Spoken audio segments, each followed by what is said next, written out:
Hi friends, welcome back to my channel SciTech. In today's try to do the CPU throttling test comparison between the iQOO 7 versus Realme GT smartphone. So finally friends, this is a video a lot of viewers are actually waiting for, and let's see which one will be having what kind of throttling effect and what kind of temperatures as well. That is what my main point in making this kind of video friends. Let's get started without wasting any time. And first let me to exactly check the temperatures before starting the test. How much the temperatures are between both phones, because that also matters a lot. And now in the beginning it's of 30 degrees between both phones, as you can see exactly same temperatures, and my room temperature is also pretty close. It's only 29.6, as you can see friends. So both phones are perfectly equal at this point, so it should be kind of fair comparison between both devices. And on a quick note, I'm not using any kind of expansion RAM. Let me show you exactly. As you can see here, I'm not using any kind of extended RAM capabilities in both phones at this point, and is the Snapdragon 888 processor and Snapdragon 870 chipset. And let's compare both phones side by side. Let me to open the CPU throttling application, and first thing let me to show you exactly what is the settings I'm trying to use. So I'm trying to use same settings, as you can see friends. So same settings, so nothing much difference is there. 115 minutes. Let's see how much difference we can actually expect in terms of the throttling, and how much the higher temperatures can it actually increase. That is what my main point. And how much the battery can also decrease. In case if you want, you can take a look at the battery as well. Right now it's of 81% and 90%. You can see the battery levels between both phones, so it should not be that much kind of big deal as well. So let me to exactly start at same time. Before that, the brightness should be kind of 50%. I think it should be kind of okay, I would say, regarding the brightness. So because most of the people, they did ask me to use with the 50% brightness only.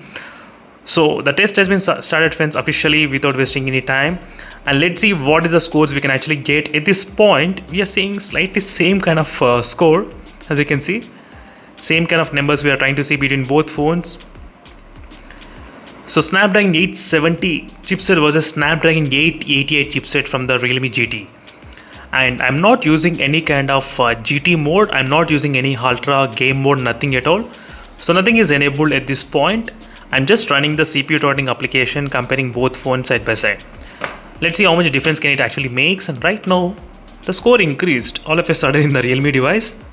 As you can see, it went up to 342 as well, and it's coming down. As you can see the performance, how it's increasing and decreasing. So let's see friends how is the temperatures. And right now the both phones are 80% and 90%. You can see the battery level how it is at this moment. So if you want, you can take a look even at that battery percentage. And temperatures 32.2 and 34.8, as you can see from the Realme GT. So I did observe one thing. The Realme GT smartphone can easily get a lot of heat within very short amount of time. So I need to do the practical test of using the Genshin Impact game. So that should be the really very good example, I think, Genshin Impact game. So very soon I'll try to do that video. So make sure to stay tuned by subscribing to my channel friends. And right now 35.6 degrees and 33.4 degrees. So 2 degrees highest in the Realme GT within just 1 minute of time. As you can see friends, exactly 36 degrees, 33.8 degrees. As you can see how is the temperatures. And backside it's of 33.8 degrees, and let's check in the backside how much it is. 35.4 degrees, not bad. So again, we'll be back after a certain amount of time, maybe close to 5 minutes of time. Then we can actually come into a conclusion what is happening with the CPU throttling between both phones. And this is my day 1 of using this Realme GT smartphone. Day 1, yes. So again, we'll be back after a little bit kind of some more time. And right now, as you can see friends, it's of close to 5 minutes of time exactly, and I can see the throttling is happening, started to happen in the Realme GT device at this moment. As you can see, it started to decrease. You can see the graph how it's decreasing slowly, as you can see.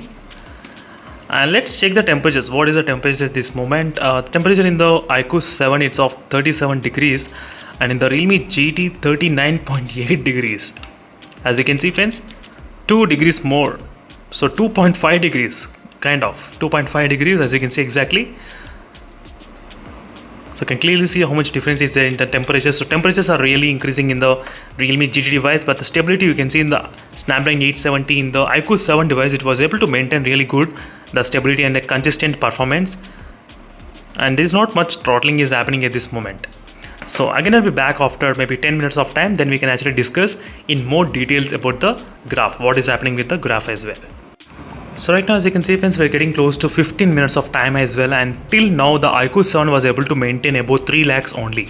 As you can see in terms of the CPU throttling, and right now the temperature is of 38.4 degrees.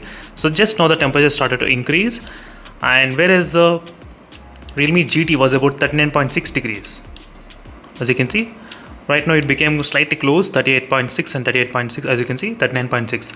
So all kind of 1 degree kind of difference is there at this moment. So right now the time is about close to 14 minutes of time, and you can check the battery percentage drop in both phones. It's kind of similar. So 82% and there's a drop of 73%. So just I'm letting you know of is the battery dropping as well during this process of demonstration.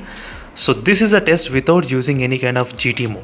So if you use the GT mode in the Realme GT, maybe it might be better, because I did not do before, to be frank. So I need to do the testing as soon as possible. So then we'll be able to figure out what is happening with the CPU throttling in this device.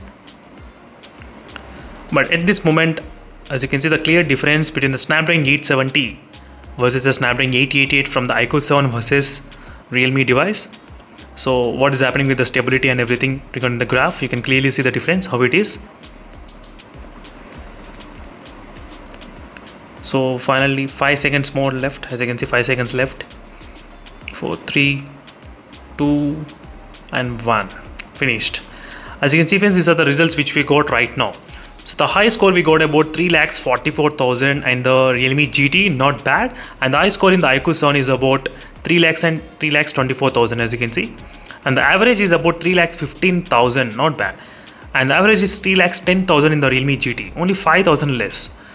And minimum is 2,95,000, and the minimum is 2,88,000, as you can see.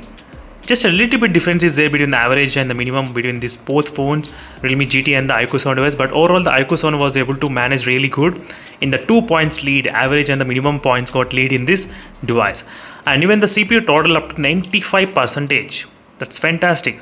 In this phone, it got throttle up to 85%, as you can see friends, in the Realme GT device. In this phone, in the Realme GT smartphone at this moment, 85% and 95%. CPU throttle comparison, you can clearly see the difference, how it is between both devices, what is happening as well. And in case if you want me to do any other in-depth comparison between both devices, let me know in the comment section below. So definitely I'll be able to do those kind of comparisons as soon as possible. So these exact same settings I'm trying to use between both phones, same settings, but we got with the different results. So I did expect slightly better performance in this Realme GT, to be frank, but let's see. After enabling the Realme GT mode, maybe things might get a little bit kind of change. That is what I'm expecting. So that's it friends, thank you for watching this video, and see in the next video friends, I'll illustrate on more updates. So meanwhile, signing off, and don't forget to check the playlist which I created for the Realme GT, which will be really helpful for you in case if you want to know more details about the device. See you in the next video friends, until then, bye.